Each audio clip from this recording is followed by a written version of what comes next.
touch me. I just wish you knew.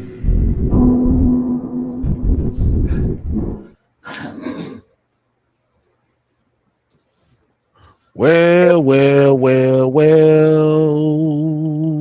What's going on, people? What's going on, people?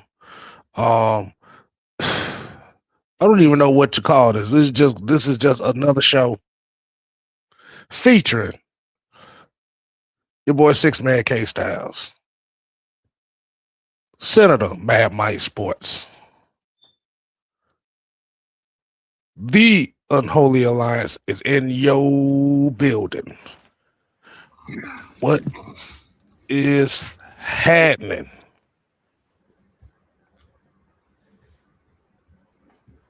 Hold on. Let me go ahead and put that on here. Well, yeah, a lot of stuff in here. What's going on with you, Mike, man? How we doing this evening? If y'all wondering why this show is a little bit later, we decided to let the OG get a little bit more time for his show, so we decided to push it back a little bit. Yeah. But hey, Mike, man, what's going on? What's going on with you, man? What is happening? I'm absolutely amazing. You sure? Well, maybe.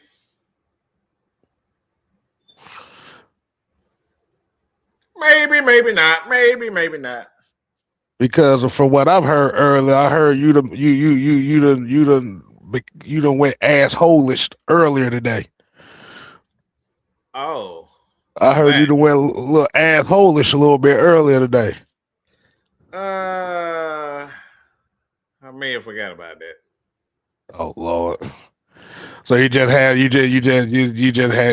one of them Mad Mike rants going on where you let it out and then forget it. I mean, maybe people tend to think that's what it is. So well, maybe. Well, okay. You can go with that. Yeah, you said yeah. Pretty much the whole group is like that, so I can't fault you for that. But when I say him being assholish, like you said, you know what the fuck it is, because that is what the perception of what we are. Mm-hmm. So hey.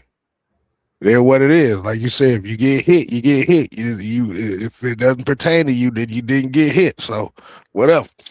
Hey. Exactly.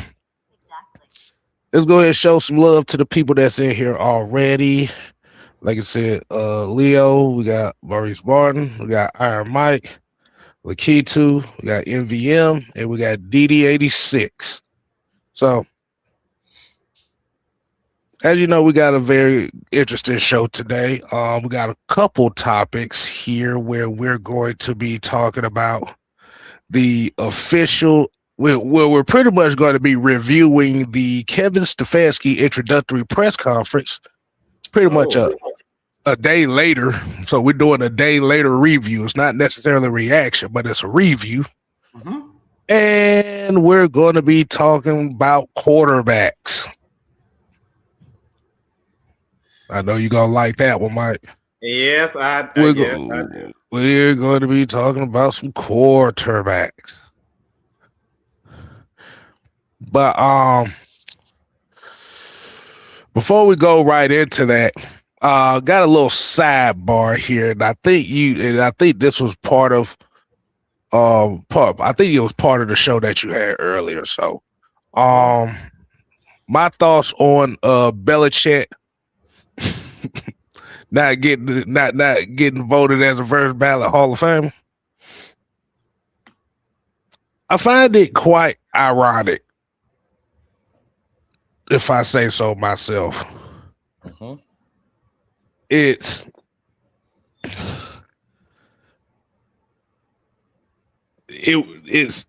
was propped up to be this legendary ass coach, considered one of the greatest coaches in NFL history for a long time.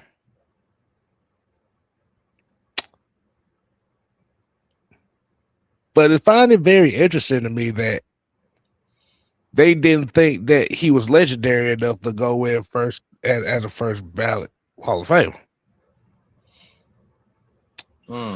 So my thing is, and this is where my concern comes into it, is what not even just on his ass or his thing, but it's on a lot of the players that play this league. And there's a lot of legendary players.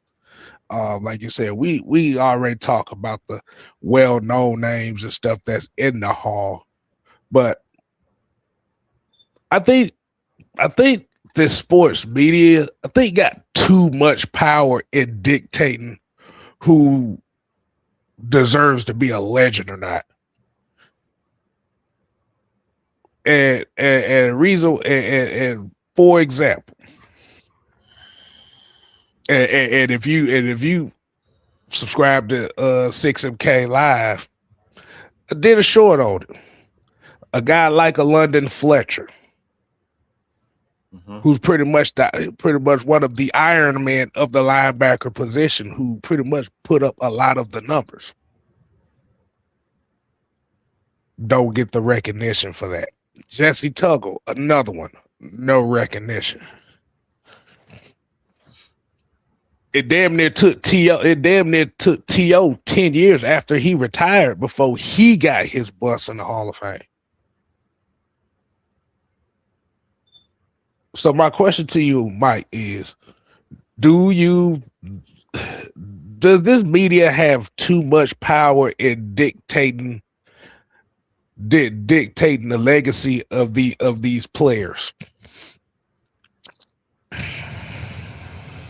Hell yeah. Especially as somebody who looked like a goddamn a character off Men in Black that worked for the Atlanta Falcons media here in Georgia. Which one? No, I'm about to say which one of the damn aliens we talking about? He look like the little, that man that twaka. You want to be a coffee? You really gotta hit it like that. Oh shit! Yeah, he look like he got a head like them. Like motherfuckers like that ain't got no business having that much power. Okay, it's pure disgusting to see that guys like him who can barely stop eating a whole sandwich themselves.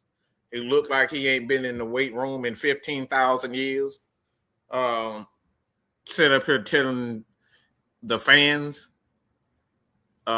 players, and you're holding not only players but coaches' fate in your hand because somebody didn't answer your question properly. Like you shouldn't have that much power. It's disgustful and disgraceful. Yeah,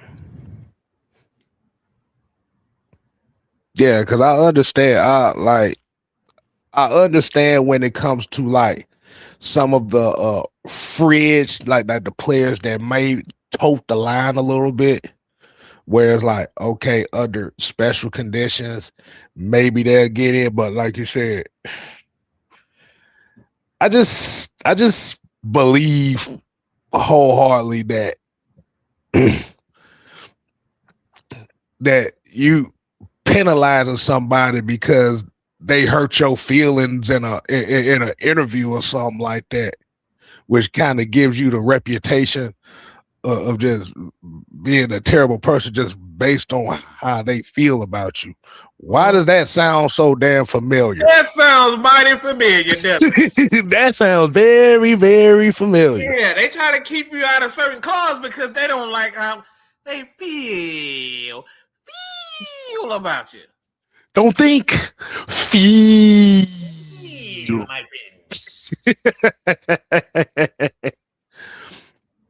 But I just wanted to get my take on that. I just want to get a quick take on that though, because I think it is a shame. Rather, regardless on how the fuck we feel about however the hell they won the championships and stuff like that. Guess what? He got 6. Us as Falcons, we got 0. Y'all know that the NFL done propped him up to be one of the greatest coaches of all time, and yet you treated him like he ain't worth shit. Yep. Sound like he done pissed somebody off in the sports media. That's for sure. That's for sure. Somebody in the sports media done got in their feelings about it. I think they got in the feelings because he got that 26-year-old girlfriend. I think that's what it that could very what be the case. I think that's what it is. I think he out here tricking on 26-year-old girls that they can't get. So I don't know. My thing is you can't say for 20 years he's one of the greatest coaches of all time. And then when you have an opportunity to enshrine him and to show that, you like, nah, fuck you. Mm-hmm. No, it's not a good look. That already showed that he done did something to pretty much piss off somebody in the media. Yeah, nobody should have that much power. That's a dictatorship. Like that's dictator. You're being a dictator with that type of stuff. And like I said, nobody should have that. No one should have that much power where they decide because they don't like how you speak, they don't like how you talk, they don't like who you dating, they don't like, your haircut. Like nobody should sit up here and just decide one day because you've done great things, not only for yourself, but for so many people. Like, let's be real. Tom Brady is the richest quarterback and one of the richest quarterbacks in NFL history because of Mr. Belichick. He got $400 million because of Bill Belichick saw something in him. So you can't turn around and say that and say, you know what? Y'all made all this money, ESPN. Y'all made all this money, Indianapolis and all these other franchises when they come in town. Whether it's good publicity or bad publicity, everybody ate off Bill Belichick, and now all of a sudden, because you don't like what he doing or he pissed you off, y'all want to, and it sounds familiar. Me saying this now, you want to pretend like you were never benefiting from his platform. You wasn't benefiting from the Patriots platform. I think the Atlanta Falcons did. Even when we lost the Super Bowl, we benefited from that. And people, we are forever immortalized, whether it's good publicity or bad publicity. We're forever connected with the Bill Belichick and the Patriots organization. Right. People will never forget 28-3. Okay, people will never forget that. That's going to be in front of every TV station and newscast for years to come. Like I said, it's again, whether it's negative or positive, you are forever connected to Bill Belichick, and to pretty much take that away from him because you don't like him, it's disgraceful. Right.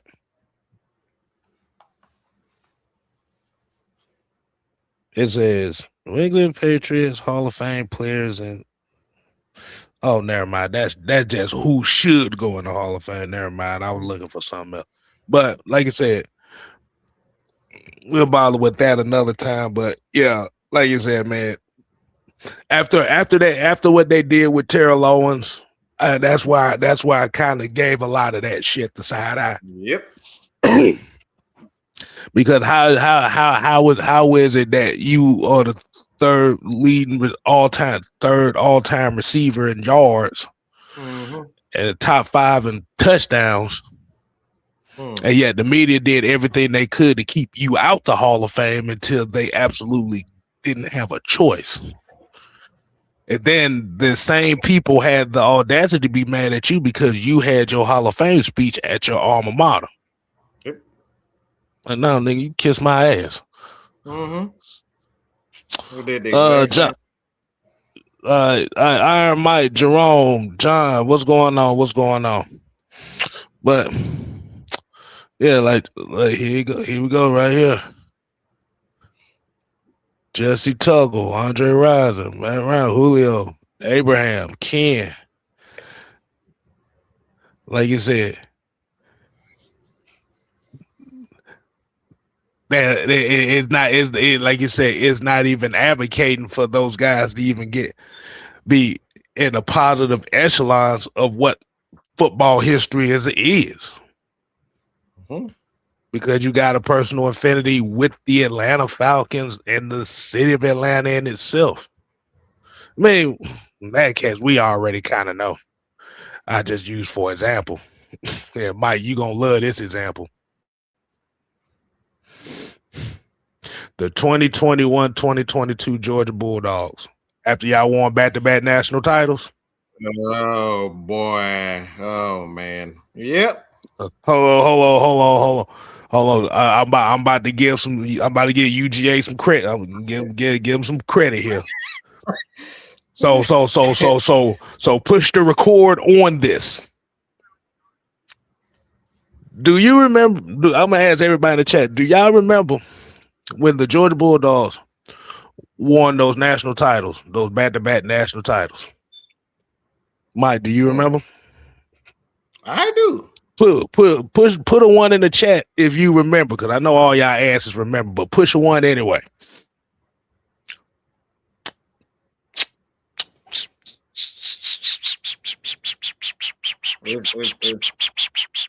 It's funny that happened. Okay. Okay, we got a one. We're trying to be interactive here. Okay, somebody say it too. They don't remember. All right. When they won those national championships, especially what was it? Was it the 2022 one where they beat the brakes off of TCU? It was like 65-7. Was that 2022? Was that the one that they won?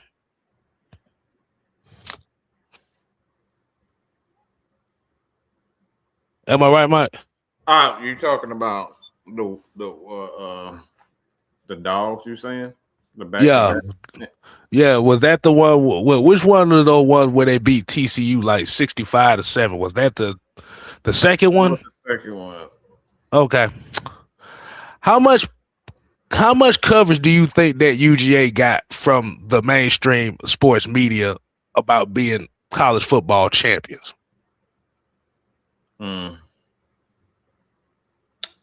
That's my question to you, Mike. I would have thought they would have got. Yeah, I would have thought it would have been a whole lot better than what especially when you beat a motherfucker 65-7 or some shit like that. 65-7. You would have thought that would have happened. Not that much is really an overstatement. I think UGA got like maybe 2 minutes of TV time for that shit. It went right back to Alabama. What is Alabama gonna do next year since Georgia is the national champions? Like, what the fuck? Are you kidding me? You win a national championship, you talk about Nick Saban and Alabama, what they're going to do since Georgia's a national champion. Are they going to contend, or they're going to take out Georgia? Like, huh? Georgia's the fucking champion. I said Indiana this past year got more attention for them winning the national title than Georgia did going back to back. Half of you motherfuckers don't even know where Indiana is on the map, okay? The fuck? Oh boy. Yeah, I remember that. Yeah, I remember that because I remember Max Duggan was supposed to be one of those day 2 quarterbacks. That motherfucker damn near went undrafted. So like, yeah. But I just wanted to throw that little bit in there just to kind of let y'all know about like media bias and stuff like that, and how it could actually affect the legacies of players and teams and stuff like that. And this is the stuff that we have to fight against. But we're going to go ahead and get into the first topic of today's episode. That was just a little sidebar that we wanted to throw out there for y'all. All right, let's get into it. The Atlanta Falcons villain arc begins. The Kevin Stefanski press conference review. All right, man. No, we kind of a little day late on this. I know usually everybody kind of did the reaction like literally right after it, but we kind of wanted to wait the following day to kind of go over a few things and kind of look over little nuances. So, Mike, man, what was your take on this, man? Because it was a whole bunch of subtle stuff in this press conference that literally sat here and just made me laugh the whole time. What I thought about it. I kind of alluded to it earlier today. If you guys did not see it, so I'll say it now. Go ahead. I have a saying that goes a little something like this. I like to focus on the small, intricate details of football. And that's what I saw. I saw a coach that said he's going to do things the right way. We're going to focus on running the ball. We're going to focus on making sure that we do the things that, and I can't believe I'm saying this, and my eyes started twitching when I'm about to say this, so forgive me. We're gonna play to our players' strengths. We're gonna play to our players' strengths, especially our quarterback, and we're gonna make sure our quarterback get exactly what he needs.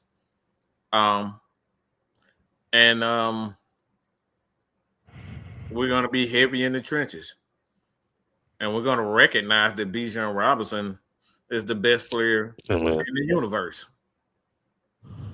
That's what stood out to me. Bijan Robinson is the best player in the NFL. He was the most exciting, most electric player in the NFL. Now, a lot of people probably say, what about whatever that motherfucking name with all them goddamn letters, SGA or SGS and JJJSMM or whatever. Oh, you talking about Jackson Smith and Jimbo? Yeah, I don't know how to say that bullshit. But he's a player, but he's not more dynamic than Bijan Robinson. It's like Bijan Robinson, you know, he got a pretty good defense to him. Like Bijan Robinson is everything for the Atlanta Falcons. If he doesn't run the ball well, we lose. It don't matter what we do defensively. We had games where we had 5-6 sacks in the game, we still lost. You see what I'm saying? Right. So it did not matter what happened. Like if Bijan Robinson didn't have a good game, if he didn't touch the ball, we were going to lose. No matter what the quarterback did, no matter what the wide receivers, tight ends, no matter what the offensive line did, no matter what the defensive, like if we had 3 turnovers, we were going to lose the game if Bijan Robinson did. If he did not touch the ball. So I love the fact that Kevin Stefanski called Bijan Robinson and test Bijan Robinson at 2-3 o'clock in the morning and say, hey, I can't wait to get it done. That's acknowledging who is your best player. And the one thing I saw from Ross Stupid, better yet is Holman Bart Simpson.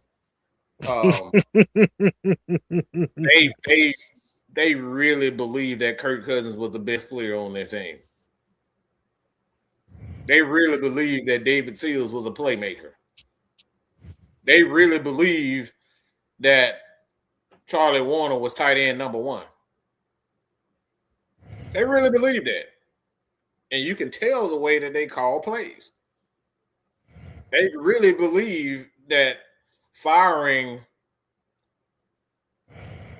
our wide receiver coach that has been pretty damn good in his career, not only as a coach, but as a player, they really believe that he was the problem. So when we got a coach that actually understands who's the best and what is the best, I'm happy about that. That makes sense. Yeah. So pretty much, my initial thought what it is, and I paid attention to it. I gotta ask this question, and I gotta ask this question, and I might be slow on this because usually with press conferences, I know they really don't pan in on the journalists and the people asking the questions like that. I just know for me, I don't think I remember even really seeing that often, even on an introductory press conference. Is that was that the first time that they've actually done that, or like I said, I just might be slow on this? What, the East West? No. I'm talking about when they panning in. You know how they ask the questions and they're just solely focused on the stage and the coaches and stuff like that, even during the introductory press conferences. No, they got a man right there. They got a slave. I mean, not slave master. I'm sorry. Stage master. That's what I meant to say, y'all. Yeah, but my thing about it is when everybody was asking the questions, they were pan the camera to whoever the fuck was asking. They got the stage master there. The tall guy. He was the communications. He's the Atlanta Falcons communication guy. He's the guy that's dictating how everything should go now. It's like, and I think that's what it be. That's the way it should be. I've never seen, you saw it yourself, I've never seen those reporters that uneasy. Outside of boy, Rock, my homegirls, Tori McElhaney, like they look comfortable. Everybody look like they was boy, everybody looked like they was afraid to get fired that day. Mm-hmm. I ain't never seen these motherfuckers. You could feel the uncomfortable. It was like they were like mad. Mm-hmm. They was mad at Matt Ryan. They were mad at Kevin Stefanski. You could feel it, and you could see it. And that was the most hilarious thing I've ever seen, because if you paid attention to Matt Ryan, he looked at every last one of them motherfuckers and started smirking at every last one of them. Yes, he did. Yes, because the way he looked at it, like, yeah, I knew you motherfuckers was talking shit about me all these years. Guess what? Now y'all run under me now, bitch. That was the vibe that I got from Matt Ryan. Okay, he's sitting up here cracking these corny ass jokes, talking about welcome to Atlanta. Don't forget to say where the players play. He cracking these corny jokes, mayonnaise style jokes and shit. Yeah, you got Steak Shapiro making food suggestions. Kevin Stefanski talking about, hell, if your name is Steak, you better know what the goddamn food spots is. Mm-hmm. And Mike Bell's voice wasn't raspy this time. It didn't like he was swallowing alligators. I'm just saying, bro. He actually sounded like he got a good night's rest. Like I said, bro, the vibe that I got from that press conference, man. Oh, these mother is mad about damn Kevin Stefanski, bro. They is pissed off about him even being here. Mm-hmm. Now, I could be looking at this wrong. I could be looking too deep into it, but that's what I got out of it. He reminds me of a lot of Arthur Smith, and I think you said that.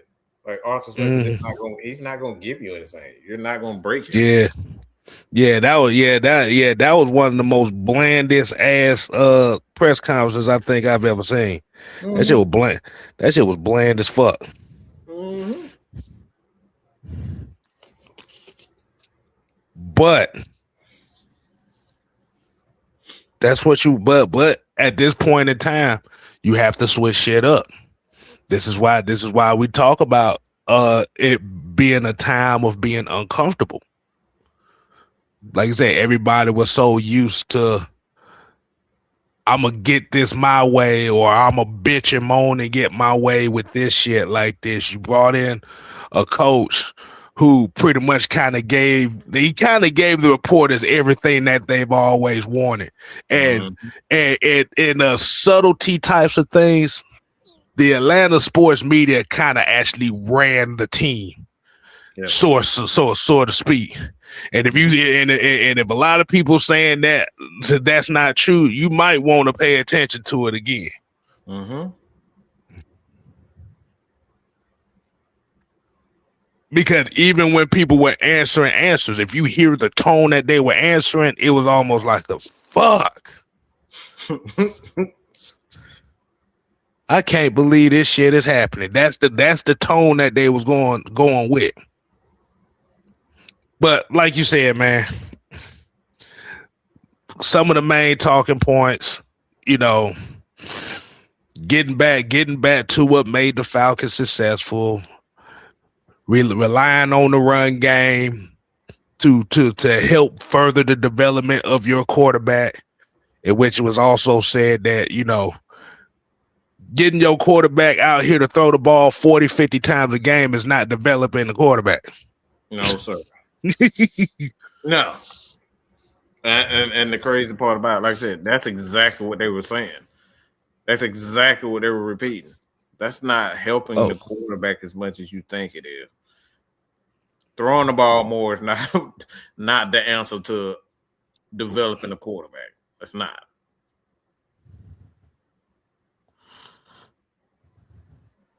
But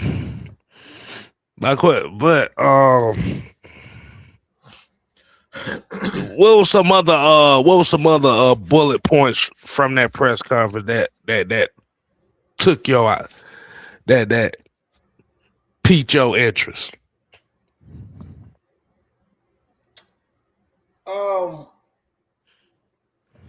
I saw something today that the Atlanta Falcons said about 30 times in that press conference. Vision. Right, it was clear on the vision. And I saw an interview also today where not only we're talking about vision, but he stated that the Falcons weren't going to start making plans and overviewing the roster until they get the general manager. I mean, that made sense. Yeah. So for me, what that tells me is that they have a clear understanding of who the hell is in charge of that roster, and it's not the head coach. That's what that told me. Because Kevin did not want to talk about any of the quarterback positions, any of the positions outside of Michael Penix. I'm excited about him. That told me a lot. So clearly, these guys have they clearly have a vision of what they want to do with this team. And you don't necessarily have to have a general manager here, but you want the general manager to go over that. And you want to have the right general manager in that understands, all right, this is what we're trying to do. This is what we're trying to do. And he better be on board, because if you ain't on board, you gone. That's what really stood out to me. Okay. I don't think they bringing in people who, like, you're going to be on board with what we want to do. And if you're not on board with what we want to do, you out of here.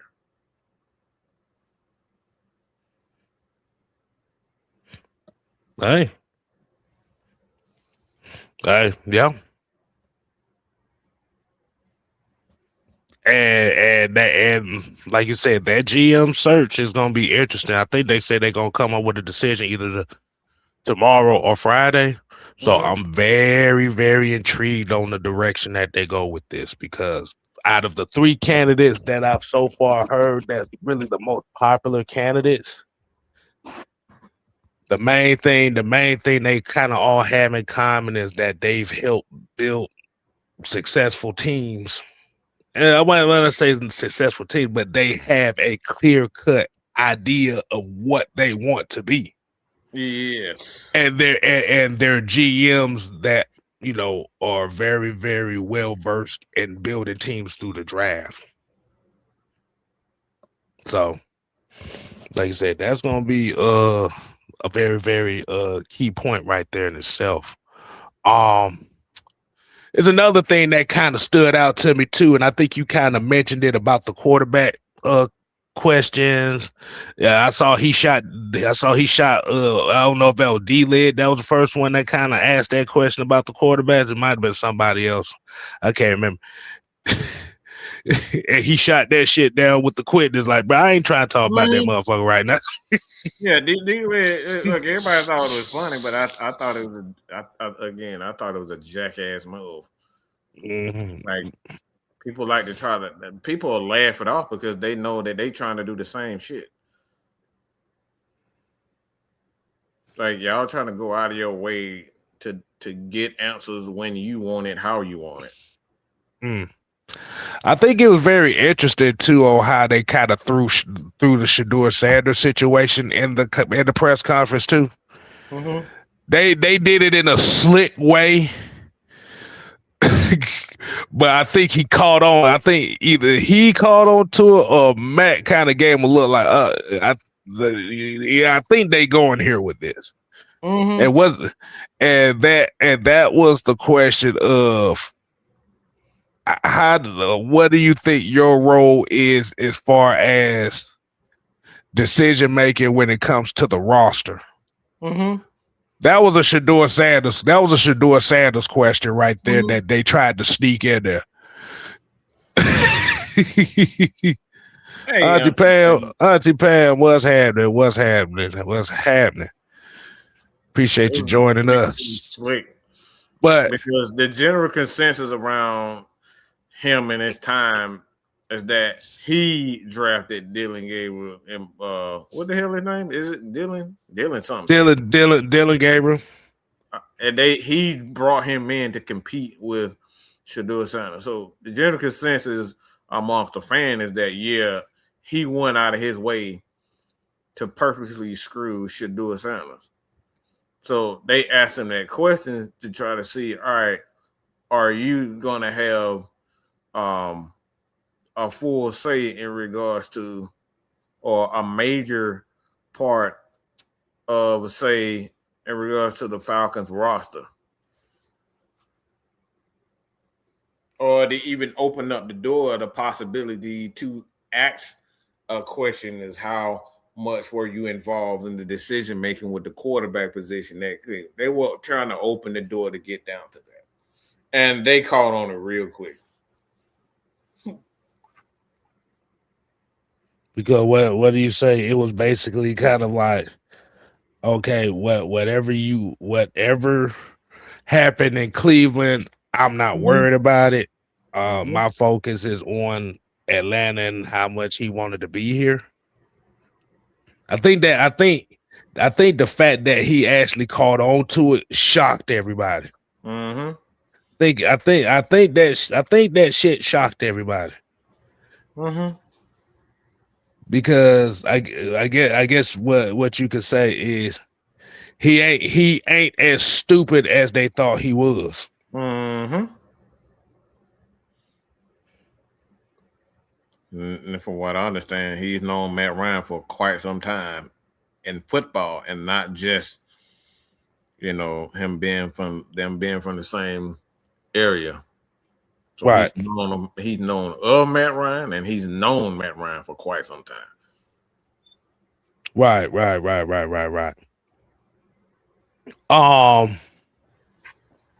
Let me see.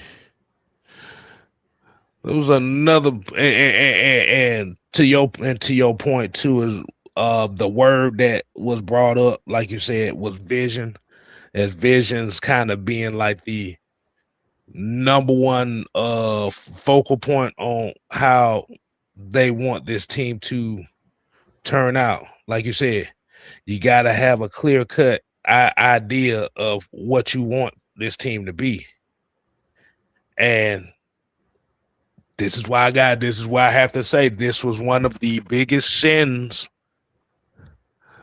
of the last regime, which was Terry Fontenot, and the regime with Raheem Morris. That's where the downfall of what you call him, Homer Simpson. the downfall of Homer Simpson was the fact that it really wasn't a vision. Now, I say, did they have a good team and did they underachieve? Yes, they did. But what was the ideology? We still don't know. I still don't know.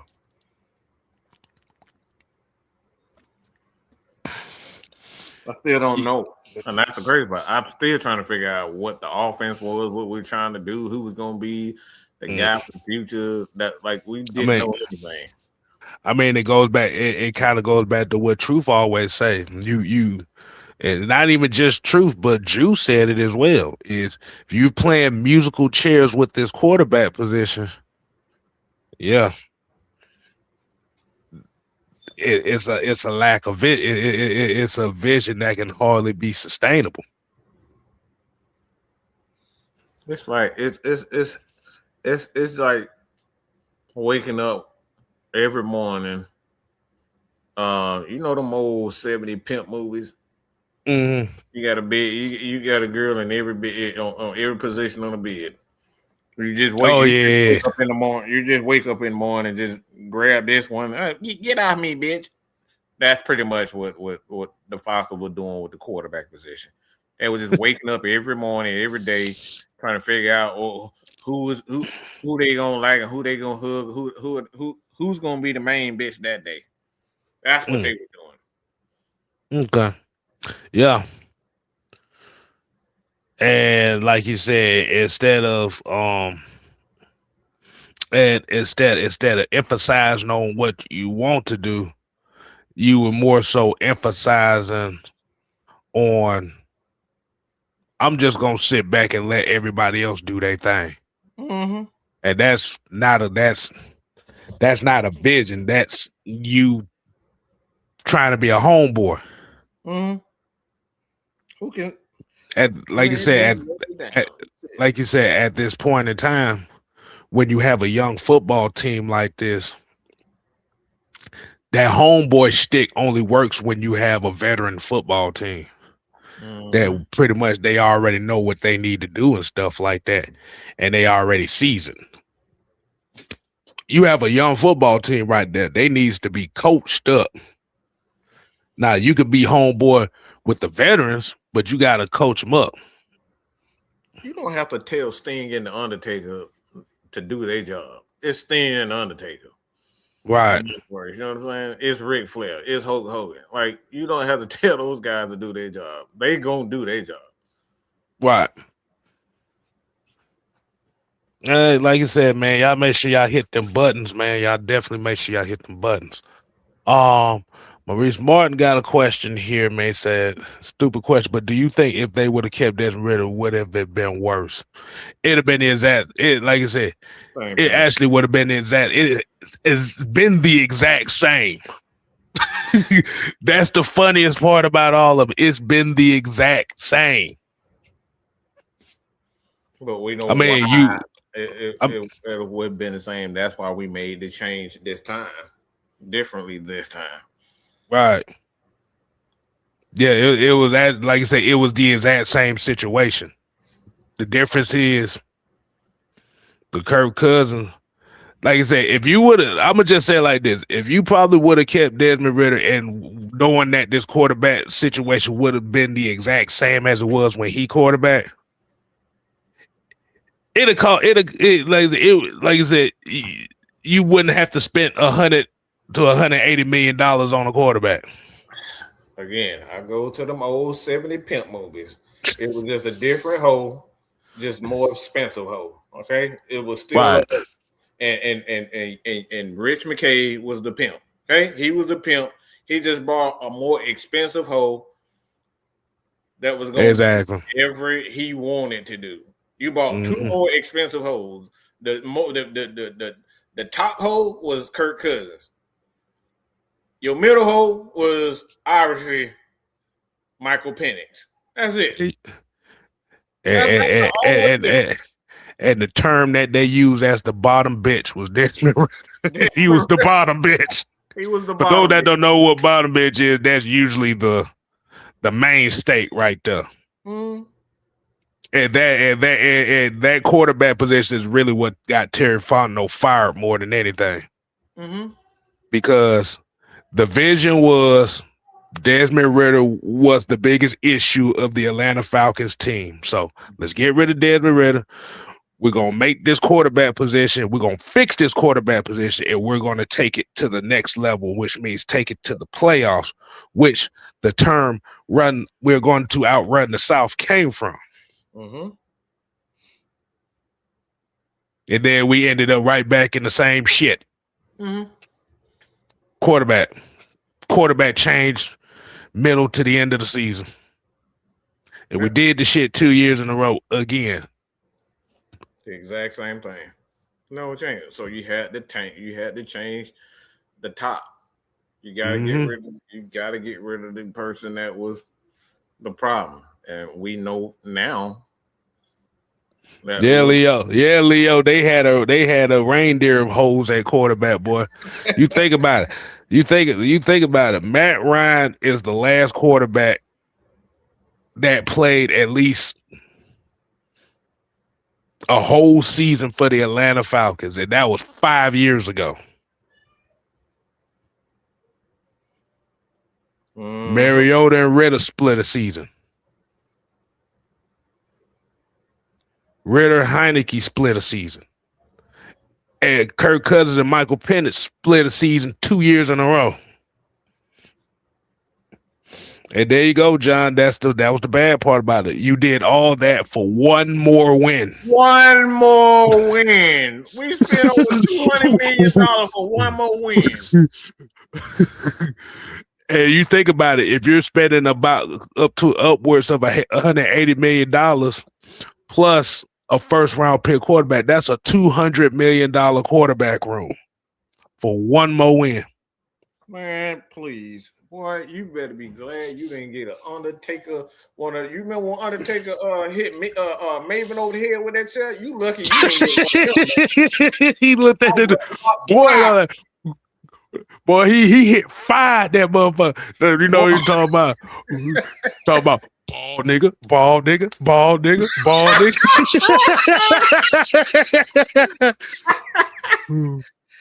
Yeah, boy. About haircut. Is it? His haircut tenderness and falling off the bone, boy. That motherfucker bald head was steaming after that chair shot, boy. Steaming, okay?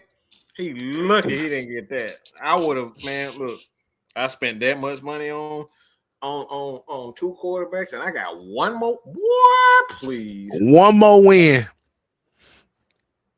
And you spent, like I said, because you have to remember, before Raheem got here, that quarterback room was about, I would say, a $10 million quarterback room. Well, I was about to say that. It was bad at $10 million. It was a $10 million quarterback room. Then Raheem gets here, it becomes a $200 million quarterback room. Let me ask everybody a question on that. What do y'all think about that? You go from a $10 million room to a $200 million room for one more win. I want to get the people's thoughts on that. Mm-hmm. I really do.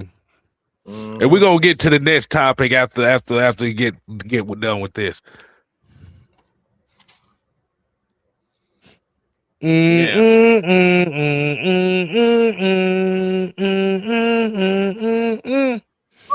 All right, y'all go ahead. Damn, Mike. Now you think about it, like, yeah. Bro, that man was steaming. I don't care what nobody said. Also, was steaming like a motherfucker. Like, wait a minute. So you telling me that I had to pay almost $190 more million for the same one win in the same result? Nah, nigga, get your ass up out of here. It's like going to Taco Bell and finding out that they shopping at the at Family Dollar. Like, hold up, you mean I paid $5 for a $2 taco? Nah, bro, ain't happening. I'm mad as hell. No. And you have to think about it, even in 2024, if you really look at the numbers, Kirk Cousins only had 300 more yards than Desmond Ritter. Yes, that's the crazy part. And we paid that much money for that. Man, come on, bro. Like, no. I'm telling y'all, Arthur was steaming, bro. But that's lack of vision though. That's where it go. That's why I said the vision was the important aspect of why they were talking about that. Mm-hmm. Damn. From $10 million to $200+ million. For the same result. For the same shit. Oh, Jesus. Come on, man. Raymond, like I said, that's embarrassing. Yeah.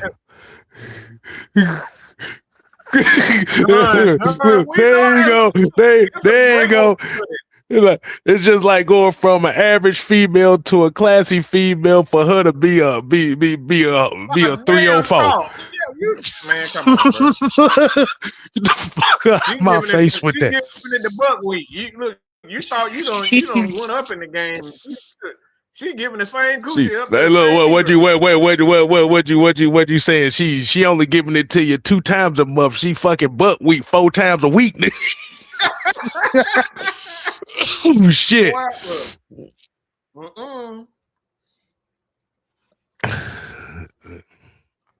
Well, like you said, maybe if you said kept rid of, maybe should have, would have, we don't know. Like I said, the bed that they lie in, now you got the villains coming in and have to fix the shit now. So, yep. So basically, to conclude this topic at hand,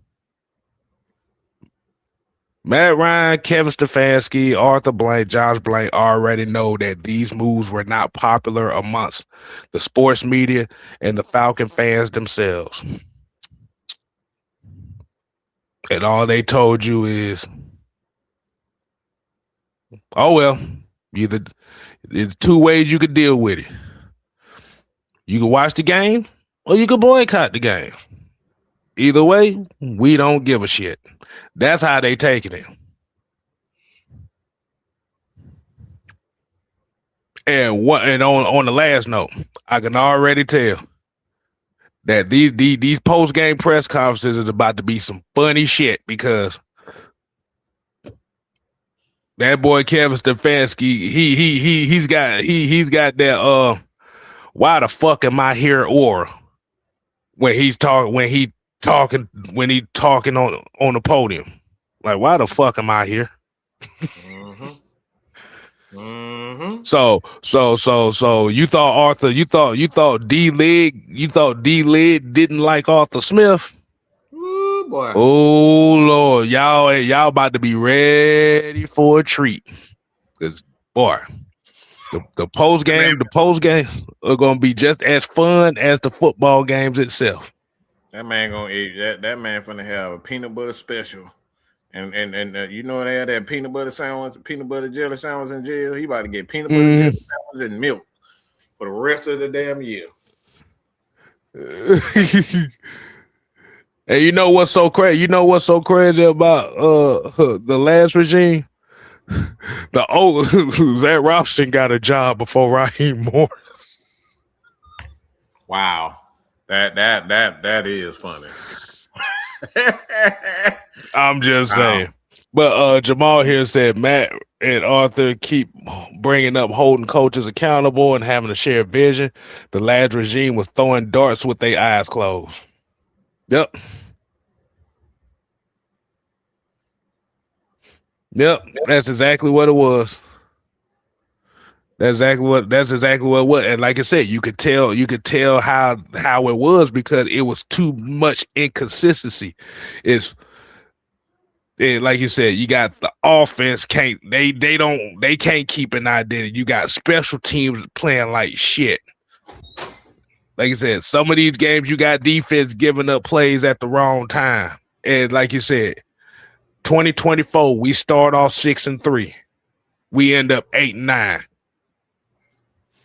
2025 last season, we started 3-6 and ended up 8-9.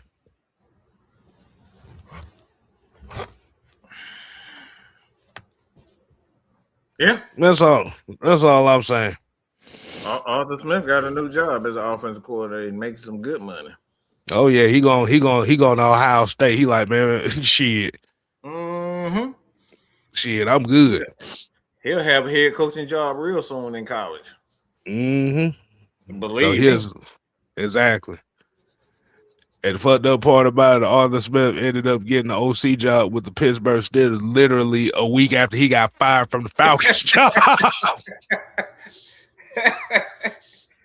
and Raheem's still searching for a job right now. Right.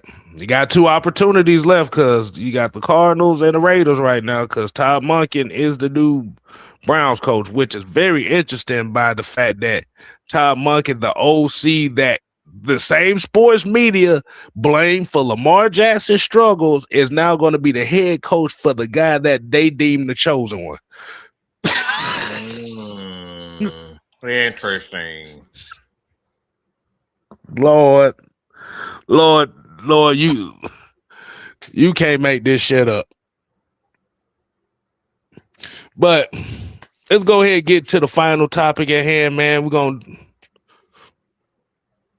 gonna do about, I gotta get about 15, 20 minutes on this here. Well, while y'all doing that, man, we're gonna give y'all a little bit of time to go ahead and hit that subscribe button if you're new to the channel. Definitely go ahead and subscribe to the Mad Mike Network, which is going to be the central hub of the Unholy Alliance, as you see in the background in itself. Yes. So, hold on. I'm just typing this thing in right quick. Let me go ahead and do this. All right. Zach got on his knees. All right. Zach got on his knees and said, please, Raheem, give me a job. Okay. That's what happened. Yeah. But Stefanski and Ryan, they're doing the one thing right now that I criticize Raheem Morris for doing. Stefanski's doing the one thing that I criticize Raheem for. If you're looking for a second redemption, hold on, Mike. Let me ask you something. If you're looking for a second redemption, what would you rather go with? Would you rather go with coaches with experience or coaches without experience? Coordinators. Not a redemption, a second redemption. Yeah. I'm going with experience. Like, I'm not making I'm not taking no chances. I'm going with the experience. And that's where, and for me, that's where Raheem fucked up at. Mm-hmm. That was the cardinal sin that he fucked up with.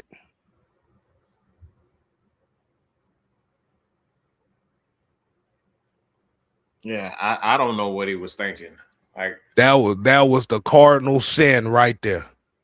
If you're going through a getting a second chance or you're getting an opportunity, especially if you don't really have that much of a history of being a head coach, because Raheem didn't have that much experience as a head coach outside of maybe a couple years in Tampa Bay.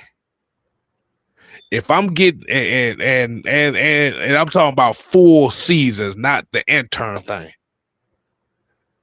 If you get a second chance, you would think, okay, I'm finna bring some experienced guys I know. We finna try to get this thing right. I need some guys that I can run to, that I can turn to, and say, okay, what here? Mm-hmm. Raheem did the complete opposite. He went and got niggas that ain't never did shit before. He got Uncle Ray Ray. He got Uncle Ray Ray nephew. Uncle Ray Ray and he got Uncle Ray Ray and Jethro as his goddamn coordinators. Come on, man. Like, what's wrong with you? Yeah. You came from a team that had Kyle Shanahan, Mike Shanahan. I think at the time when he was at Washington, the old Carolina Panthers. Was it Del Rio? Del Home? Mm-hmm. Del Rio was the defensive coordinator there. But like they had a squad over there at Washington with a bunch of experienced coaches. And this dumbass, he does complete opposite. He go find the stupidest Negroes he can find and get him a job. Mm-hmm. Make that make sense. Said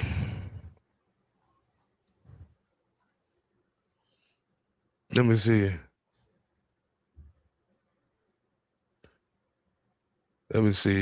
They had a, like I said, Who's that? They had a squad when he was there in Washington. Said Raheem Morris had Super Bowl experience through where did he go wrong? As a coordinator. We're talking about as a head coach. That's why I keep trying to tell y'all. Being a head coach and being a coordinator is two different responsibilities. I thought that was common sense. No, somebody asked that. Yeah, yeah. I'm put on. No, somebody made that. What the fuck does that mean? He got Super Bowl experience. He got some because he the backup punter got Super Bowl for experience too. That don't mean he was responsible for getting them to the Super Bowl. Like, we gotta stop with he been to the Super Bowl. He was a part of the coach staff. That don't mean he was responsible for building the team. Guess what? Because if that's the case, then you would say Zach Robinson had Super Bowl experience, and you see what the fuck happened there. He was a position coach. That don't mean he was in charge of it. That don't mean that is this. Like, when I hear that from people, a lot of people, that it drives me insane when people. So basically, you had so basically just going off of that talk. Let's go off that talking point right there. So that means Zach Robinson had Super Bowl experience too. Because he was on that coaching staff as well. Yes. What the fuck did that get the Atlanta Falcons when they came here? We had a lot of people that sit there and watch the coochie get. You know what? Never mind. No, that's a question right there for him. Like that. Like, we saw a lot of people that watched a lot of stuff. But what does watching mean? You watched. Mm-hmm. You watched Tony Dungy be a great coach. That don't mean you was doing it. You just watched it. You watched it's a difference between being a theoretical person and a practical person. Mm-hmm. You can read a book all day and know how to do. That's like me saying, okay, I've read a bunch of books on how to fix cars. But does that mean I know how to work on cars? That don't guarantee shit. I can read a book all day. If I don't know how to do it, what is the use of the information if I don't know how to do it? See, he just came from a theoretical answer instead of a theoretical ideology instead of a practical ideology. Mm-hmm. Like I said, that's why that drives me nuts when I hear that. When people say, "Well, he's there," everybody was there. Shit. Yeah, shit. Hell, most of the damn coaches that's on that roster right now is all Super Bowl caliber. Don't mean shit. The thing about, like you said, okay, so Maurice said, do you guys think Arthur Smith's downfall was his ego or was he set up to fail? It was his ego. He fell into the trap. He fell into the trap. It was the ego aspect of things that was the downfall of him. Like I said, once you start going down this rabbit hole of trying to prove something, because if you really look at Arthur Smith in 2023, they was trying to prove that Ritter belonged in the NFL by trying to get him to pass the ball 40 times a game, which was not his strength. So that was an ego aspect of it. Yeah. They tried to force what we were just saying. You tried to force the quarterback to develop on his own by just telling him to do the same things you taught him over and over and over and over again. You didn't have an actual process of teaching him how to do that. And it was all brought up because of that Lamar Jackson shit. Mm-hmm. It was trying to prove to the world. It was basically trying to prove to themselves, and they was, like I said, they was trying to justify, like I said, that Lamar Jackson situation, because that's where a lot of the flack for that whole team came in. It was so bad they drove Desmond Ritter to a manic depression for a whole year. Mm-hmm. That boy had been manically depressed since he got cut. Yep. Because once again, you had these media folks at ESPN basically saying that he's worse than human dirt. But here, there, now, there.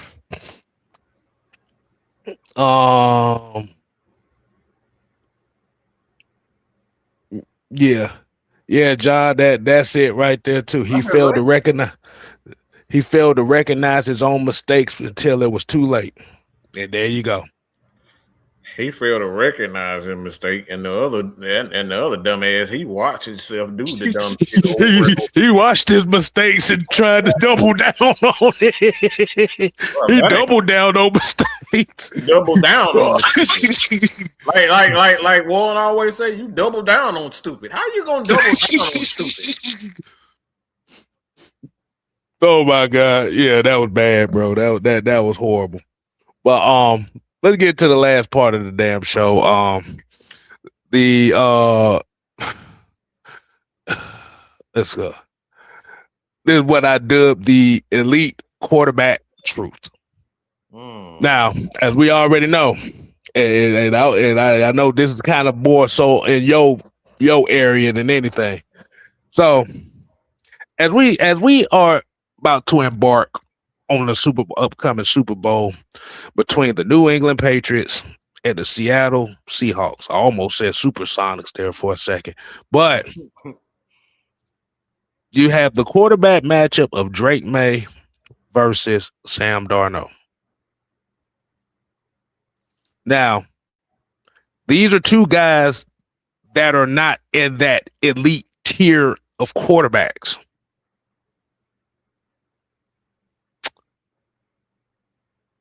And would you say that they're not in that elite tier? Now, who exactly we talking about now? The Drake May and Sam Darnold. Yeah, because we all know what the elite tier of quarterbacks is in the NFL right now. It's Patrick Mahomes, Lamar Jackson, Josh Allen, Joe Burrow. Those are the four. That's what they say. By the way. Well, but that's what I'm going off of right now. Yeah, I'm going off of that right now. Mm-hmm. Yes. But like I said, whether we believe that Lamar Jackson or Josh Allen or Joe Burrow may be or may not be elite, we're just going off of their talking point. That's the general consensus, right? So the four elites is Patrick Mahomes, Lamar Jackson, Josh Allen, Joe Burrow, no particular order. Mm-hmm.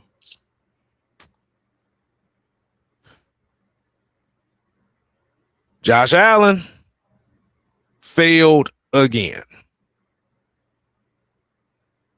Yep. Joe Burrow failed again. Again. Lamar Jackson failed again.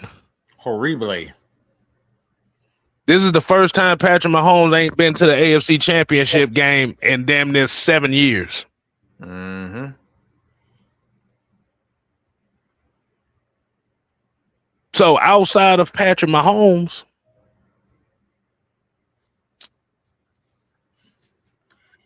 everybody else just seemed like they can't get it done.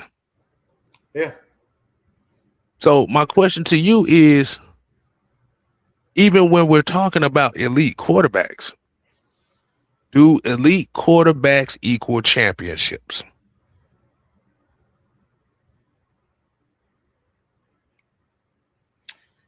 As I'm answering this question, I'm actually looking at somebody right now in my head. Okay. I'm looking at a guy named Trent Dilfer. While you answering that questions, no. Elite quarterback play does not equal championships. That's the most overused statement by NFL players, and that's the thing. It's by NFL players that we're hearing this from. We got guys like Ryan Clark. They're saying that elite quarterback play equals championships. No, the fuck it doesn't. We saw Sunshine they had a good defensive year in Jacksonville. They turned the ball over. They got sacks. They stopped the run. They was one of the best defenses in the league. They were consistent offensively. I mean, Sam don't know. You look at Seattle, like they one of the best defensive teams in the league.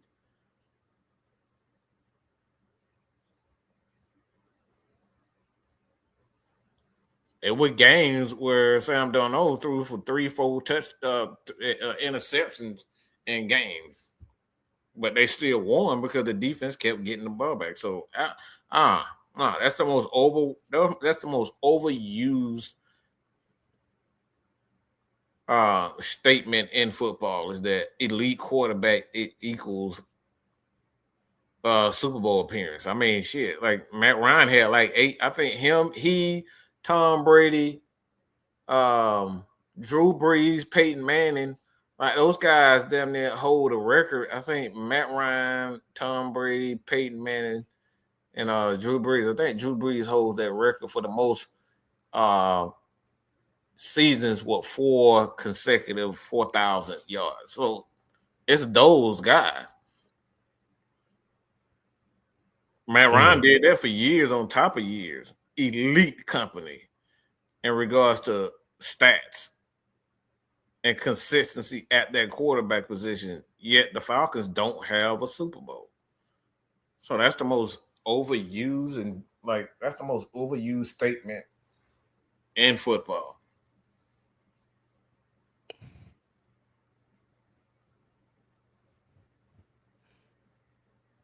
Yeah. Because I look at I look at these situations like you said. Outside of, if you really just look at just outside of the past, let's see. Shit, hell, we go back to 2014.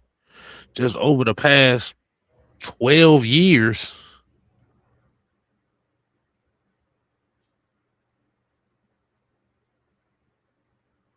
Tom Brady and Patrick Mahomes and Peyton Manning, they are the elite quarterbacks that mainly have won Super Bowls.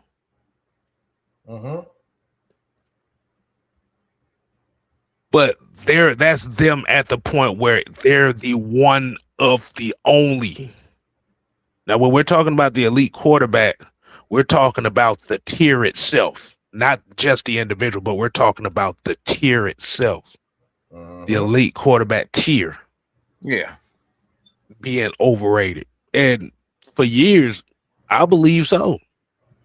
Yes, you can have one in that whole tier that wins Super Bowls, but you can't really call it a tier if only one guy in that entire group is winning championships. Yeah. That. Mm-hmm. Well stated. That's exactly what they. Because if that's the case, then you only have one. And then you have that, then you have a subgenre. You have that, then those other three becomes that second tier. Mm-hmm. It's my opinion. There's only one elite quarterback, and everybody else pretenders. You can't say you're an elite quarterback if you've only won one championship. Like you didn't see Jaden Hurts. One of the main reasons why the Philadelphia Eagles are winning games or winning championships or getting to the Super Bowl. He's not the main reason. But when you look at the Kansas City Chiefs, nobody would argue that the main reasons why they are there is because of Patrick Mahomes. He's the reason why they're there for 7 straight, 8 years of winning. He's the main reasons why every year he's the main reason why they're there. When the defense is not getting after it, they're not playing well. They know they can lean on Patrick Mahomes. There's no doubt about that. Mm-hmm. You look at the Baltimore Ravens, like, look, there's a doubt there. Mm-hmm. Because if you don't have Derrick Henry there, we can clearly say, yeah, that Baltimore Ravens team, like, they not gonna win no championship without Derrick Henry. I can say that with all honesty. If you take away Derrick Henry, there's no way in hell that the Ravens are even getting to an AFC championship game. Right. Even with Lamar there. Right, because Jamal here said got to have a strong run game and defense. Looking at Foles, Eli wasn't considered great, but his defenses and running backs were great.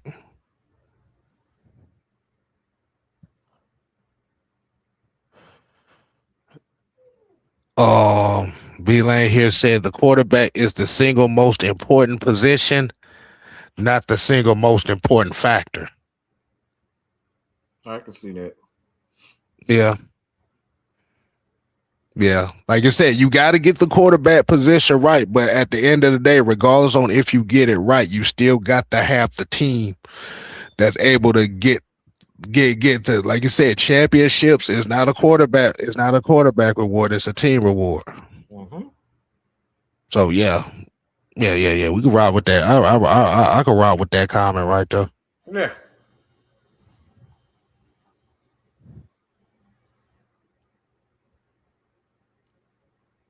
As far as the single position, I think the offensive line is the most important unit in football because they got to be, their responsibility is to make sure everybody else be able to do their job.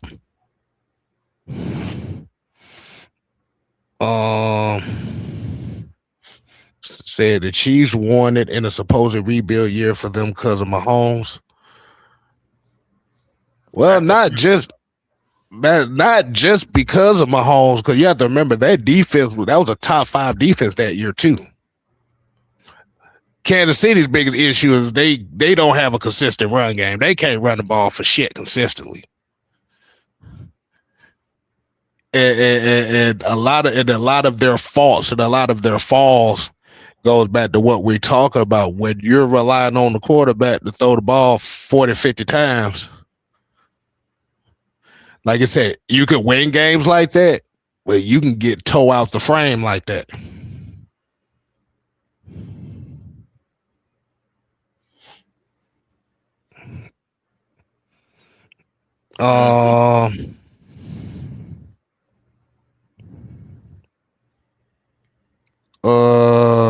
Fred said, great news. Penny says he'll be ready week 1. he wants to be ready week 1. That's what he's shooting for, but the doctor's gonna be. Yeah, the doctors got the final say so on that. Because I think they replaced the strength and conditioning staff or the medical staff. Yeah, so that's what he's aiming for. But I don't think they're going to try to push him to start week 1. Like I said, that's going to be the interesting part that everybody's going to be waiting to see. They're going to be waiting to see how they handle the Penix situation.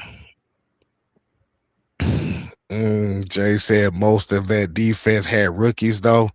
Yeah, they had rookies, but they still was a top 5 defense, though. They still had a mean ass front four. Exactly. That front four. They front set that front 7 in itself is all they needed. That defense was something serious, bro. That pass rush was something serious. And if you pay attention to how Kansas City operate, hell, they change cornerbacks damn near every 2 years and still get the same assurance. Yep. So they have a system on how they want things. Run things. And that's where the Falcons need to be at. They need to be at a point in time where we're building a factory of players, not just being a hub of players. Did that kind of go over their head a little bit, Mike? I think so. I got it. Yeah, okay. They need to be a factory, not a hub. Right now, they're a hub. They need to be a factory. So if somebody leaves, you can plug and play and not lose nothing. That's where the Falcons need to be. That's where all the good teams are. The 49ers, the Eagles. Like you said, the Steelers, like historically, Steelers, Baltimore. That's what all they are. They're plug and play teams where they have a set system where they draft based on that system and they're able to plug and play guys. And that way you're not spending a lot of money on free agency. You're not dependent on free agency to build your team. That's where the Falcons need to be. That's actually where we used to be, if you really want to be honest with you. Yeah, until we got Smeagol here. Smeagol turned all he tore all that down. Yeah.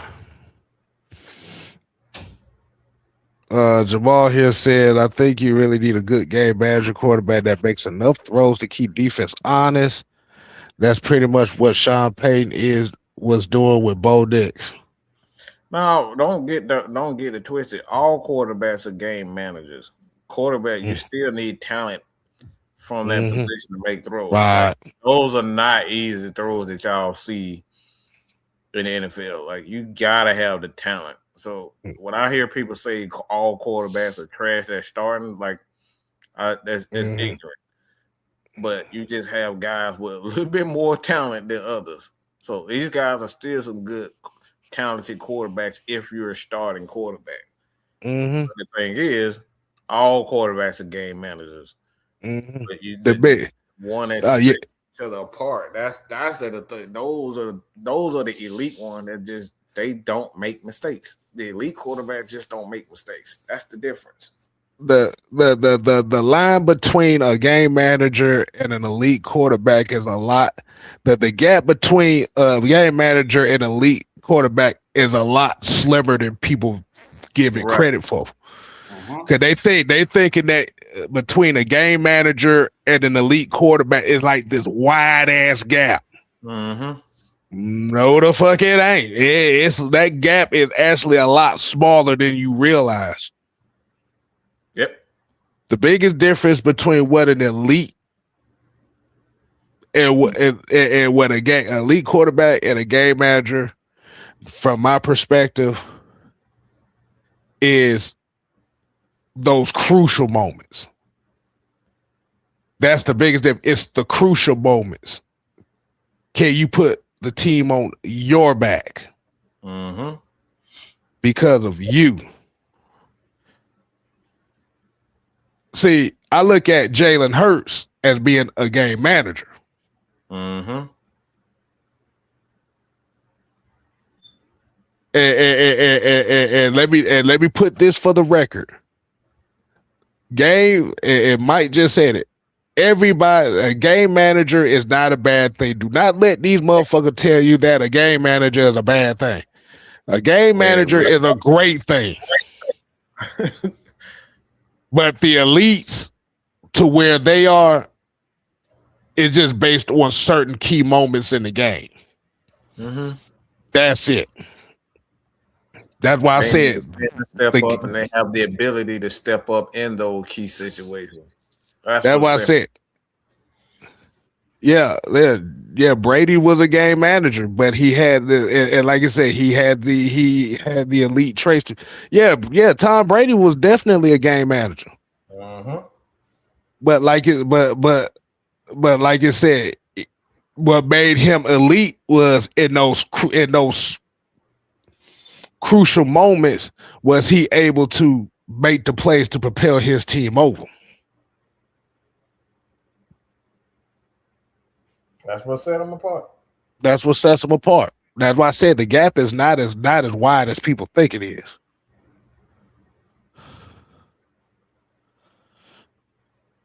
Let me see. It's 8:32. It's 8:32. Okay, yeah. We about to go ahead and get up on out of here. But I will. But let me say this. This is gonna be way off subject. This is actually gonna be a little funny thing. As you already know, Mike, I like my kung fu movies and stuff, right? Oh gosh. And, yes, I yeah. I think everybody and their mama know. Shit. I done got Shell watching these things with me now. I done got her watching these things with me. She love them too. But do you remember Bruce Lee? You remember The Big Boss? Bruce Lee's first movie? Yes. Okay, so do you remember the scene where he's about to is about to be the final fight scene where he walking up to the boss's house, eating a bag of chips and jumping the gate? Yes. Yes. Boy, the funny thing about it was I was watching this shit last night, and there was actually a deleted scene that came before that made me fucking laugh, bruh. So what happened on this deleted scene? So he's sitting by the river. So before he get to the boss side, he's sitting by the creek and stuff, kind of contemplating, at the fact that his family members all got murked. So was he talking about I'm gonna get my revenge? Before he get to the boss's house, is a scene where he goes to the whorehouse that he was frequenting at that time. What in the hell is it? I'm No. This is the funny part because it was basically this was the final fight, so he didn't know if he was gonna live or die. So he went. He went to the whorehouse and bust himself down a whore before he went to the fight. What the fuck? Wow. Okay. And what explains the bag of chips is he snatched a bag of chips out of her room before he left.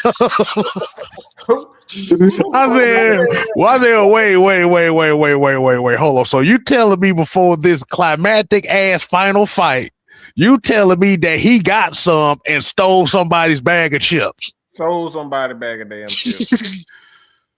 What's up with that?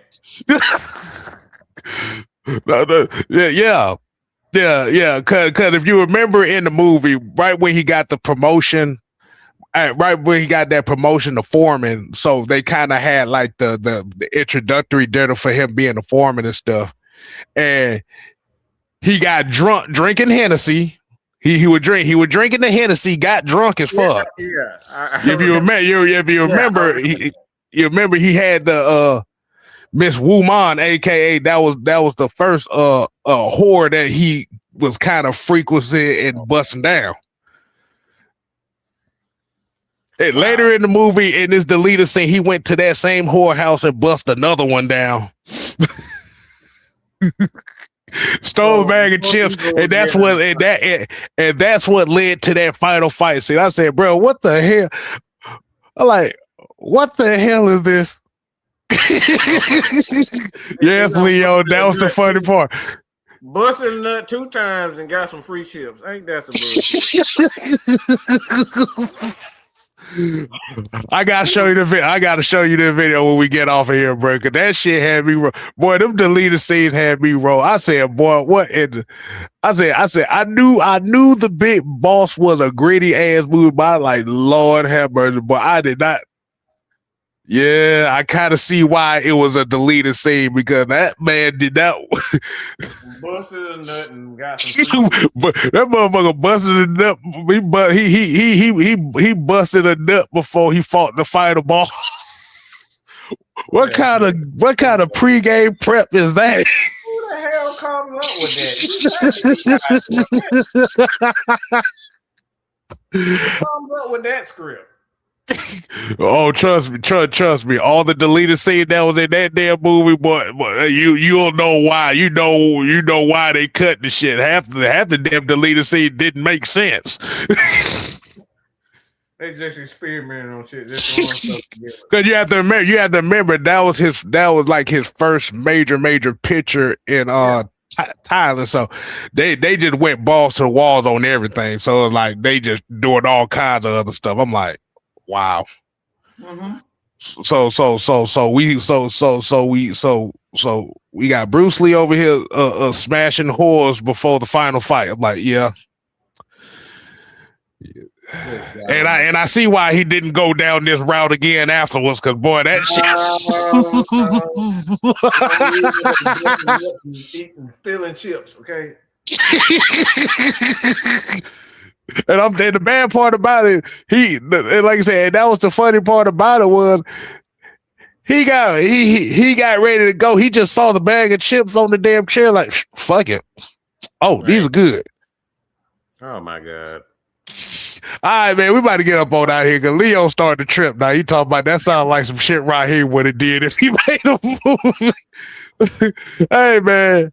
Like, no, but I gotta show you that shit, boy. That shit was fucking funny. I said, so you went from talking about I will get revenge for my family to busting down the chick to stealing her chips to fighting a bit, but yeah. You know what? Yeah, we about to get up on out of here, man. I'm starting to ramble on about this shit. This starting to make me laugh. So, hey, we probably gonna have another show here soon. I gotta talk with one, so we about to get the ATL Sports end game back in.